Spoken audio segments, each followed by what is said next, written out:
If you guys have not had the chance to go over to hhgreg.com/March, you probably want to do so because they've been giving away TVs like they've lost their mind. They have. And they're continuing to give away free TVs. They're just giving away. Just walk in stores. I want a TV, man, because I watch Kevin and George on the UnCut Sports Show. And they'll give you one. Psych it, boo-boo. Don't do that. No, but if you do go over there, they're giving away TVs till the end of the NCAA tournament. It's a great opportunity to give yourself a free television, and there's some nice televisions. I think 32 to 60-inch televisions. It's not like they're giving away some joints like this. Big televisions, free. Now, let's talk about the NBA. You can have that TV just in time to watch the Heat win back-to-back championships. And hopefully that won't happen.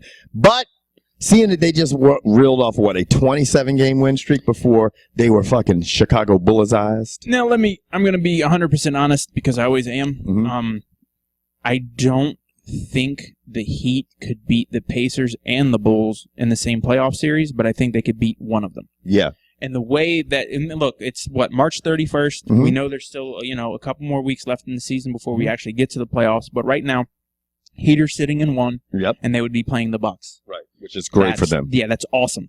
But what else is great is the Pacers would have to play against the Celtics. Right. Because they're going to beat each other up. Right. That would be great because the Pacers right now are sitting at 2, the Celtics are at 7. Mm-hmm. But the matchup that I think favors the Heat the most is New York and Chicago. Is New York having to play Chicago. And why George says that is because New York, Chicago, and Indiana are the three teams that have beat the Heat. I mean, and winning records versus the Heat. Winning records versus the Heat. And now, virtually having New York go up against Chicago, you eliminate one of those teams. And then Indiana has fits with Boston because Boston plays everyone hard. Right. And it's tough. It's and my thing is the other night, when the Heat lost to the Bulls, I can understand LeBron's frustration, but it's also like when people had to foul Shaq.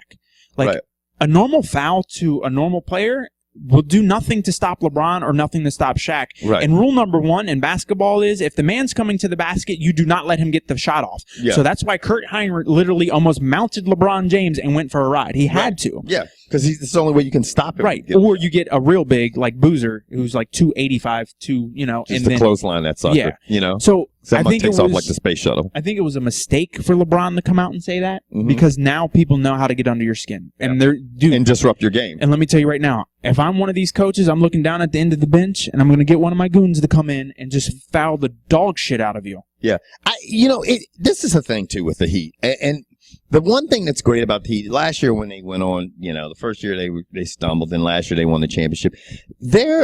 At the end of the day, it's how you play as a unit. I mean, and what's funny? I thought, everybody said, the Bulls will never stop the streak. It'll be San Antonio, blah, blah, blah. But the thing that was funny and what I was thinking about is like, Dwayne Wade's coming back. And I've seen that all season with the Lakers. They get in a rhythm and then somebody comes back. Gasol comes back or Howard comes back or Kobe comes back.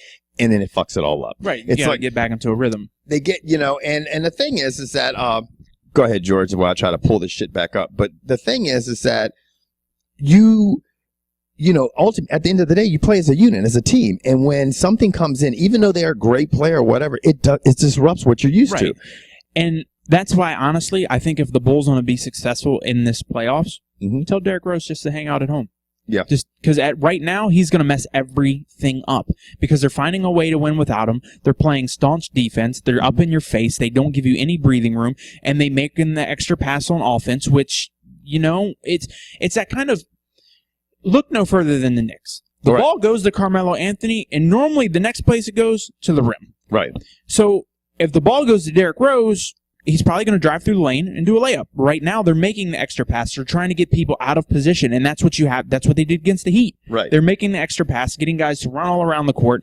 And at the end of the day, I think most people agree that the Heat will come out in the East. I think where it gets interesting is, and it might not happen, but I think where it's very interesting is over on the other side. It's the West. In the last matchup on the East, right as of today, right now, is going to be the Nets versus the Hawks. Right. That'll be a cakewalk. Yeah, I don't know what's going to happen with that. One all day. Now, looking at the Western Conference, the San Antonio right now would be slated to play either Utah or the Jazz or the Lakers. And the Lakers right now are tied for the 8th spot, which is the final spot in the West for a playoff. But the Utah Jazz have the tiebreaker. So they actually right now are sitting at 8th spot. And Kobe's gone on record and said this summer he'll decide if next season's his last season. Thoughts? It depends on what they do in the offseason. It's what Mitch Kupchak does. Kobe, when he doesn't win, he's like a baby. We all know that. Well, do you think they're going to re-sign Dwight Howard? Because he's a free agent at the end of the season, isn't he? I mean, I think the Lakers Mitch Kupchak stood by Dwight Howard and said, hey, whatever. But I think honestly, you're going to think I'm crazy, unless Kobe Bryant, and I love Kobe Bryant and everything he's done for the franchise, unless he starts thinking like, I'm going to take the role of like an Oscar Robertson and distribute the ball and almost play, even though he's not a point, say, okay, I'm going to go in and try to get rebounds, D up like shit, maybe shoot for triple doubles every night. I think he's more effective that way. The moment he starts just gunning and going and getting 30 and 35 points, they fall apart. They never win.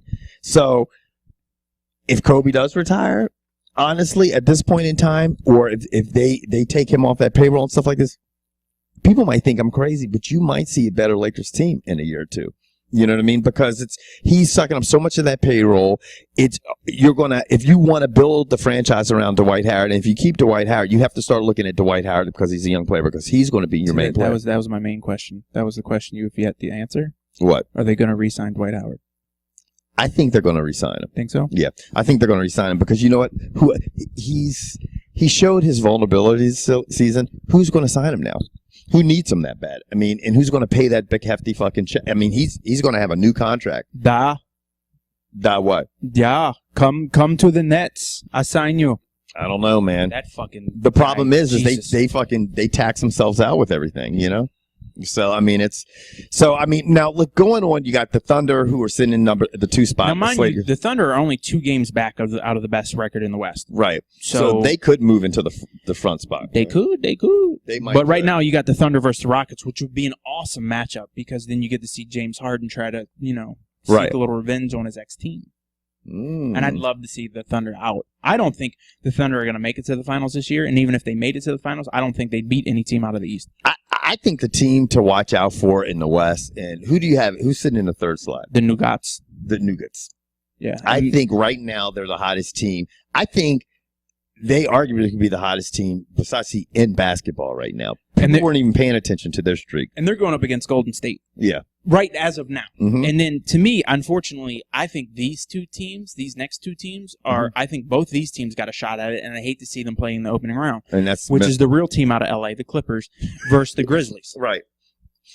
You look at the West, and there's so many good teams from the 1 to the 10 spot almost. There's so many good teams. And the thing is after the first round, half of those teams going to be gone, and any of them arguably could have a somewhat of a shot to make it to the finals, the Western Conference Finals. I would love to swap the Heat with the Grizzlies because the Grizzlies play more of a East Coast basketball, right, and the Heat play more of a West Coast basketball. That's why I think the Heat are so better equipped coming out of the East to face off against somebody in the West than any other East team. Right. That's just me, because these teams like to get up and down the court and run, and they're more guard focused. Where the Grizzlies are Mark Gasol and Zach Randolph, and they just beat you up inside, most like most of the East teams. But if the Heat's problem has been big men, I mean, when they go up against if they go up against people like the Spurs who have Duncan, and they go up against teams that have big men that can score and they can play perimeter defense, then that's a problem. I mean, people fail to realize that the Heat are the second best three-point shooting team, or maybe the first best